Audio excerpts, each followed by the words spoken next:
NG Dev Team is back again, this time with Neo XYX for the Neo Geo MVS and the Sega Dreamcast. This no-nonsense shmup is extremely simple, and yet for whatever reason works so bloody well. There are no power-ups to speak of, no special gimmicks, it's just you, the ship, bombs, and your will to survive. Although there is one unique twist I should mention, which I guess some of you guys can call it a gimmick, but whatever. And that is the fact that your craft moves much faster than most shmups these days, or actually ever. And what this means is that it's really easy to get out of tight spots, but it's virtually impossible to slowly weave in and out of enemy fire, which, as you know from the genre, is kind of a must. Well, therefore, we get the slowdown button. This slows your ship's speed down tremendously and allows you to, more easily navigate those really tight spots, while also allowing you the freedom to just blast out of there if need be. Takes a little bit of getting used to, but once you do get used to it, it's a lifesaver. And it's really unique, makes the game feel really fresh. You can also collect bomb fragments, which, after you collect a certain number of them, will reward you with a new bomb. And believe me, you want as many bombs as possible, considering there are no power-ups whatsoever. The system, or more like the scoring system, is based on something called the metal chain system. As you defeat enemies, they drop medals of various sizes. Collecting all of these will make your score soar. Your ship's hit zone is incredibly small, and this does take a little bit of getting used to, because even if a bullet hits your ship's wing, for example, you actually don't die. It has to hit the little bluish circular center of the plane in order for that to be counted as like a kill or a death.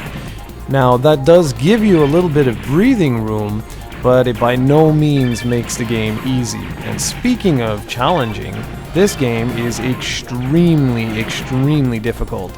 If I had to say, does it lean more towards a traditional shmup or a bullet hell, I would definitely say it's leaning into the bullet hell. It's not impossible, but it's very, very difficult. And each of the game's 6 stages gets progressively tougher as they continue. When you hit the 5th stage, you'll see there's just bullets everywhere, so good luck to you. Overall, I found the sprite work to be fantastic and the soundtrack to be amazing. I should have picked up the collector's edition, but this was sent to us for review purposes, so I can't really complain. The sprites are nice and large with a good amount of detail to them, and I found the backgrounds to be alive and just overall to look great. The game runs at 60 frames per second and is compatible with the Dreamcast's VGA. And like I said, the soundtrack is just amazing, which is what you've come to expect from NG Dev Team. And overall, I just think it looks so professionally well made, which is, I think, the biggest compliment I can give the studio. Just so you know, there are multiple gameplay settings in terms of viewing the action. You can play horizontal, vertical, lying on the floor style. There's even Dreamcast modes where there's like a zoom effect for vertical and horizontal, I believe. All I know is there's just multiple views.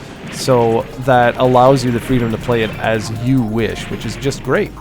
And I found the packaging instruction manual, yes, I'm going to mention these, to be fantastic. You get a 10-page fully colored manual, and I mean, really, how many games today do that?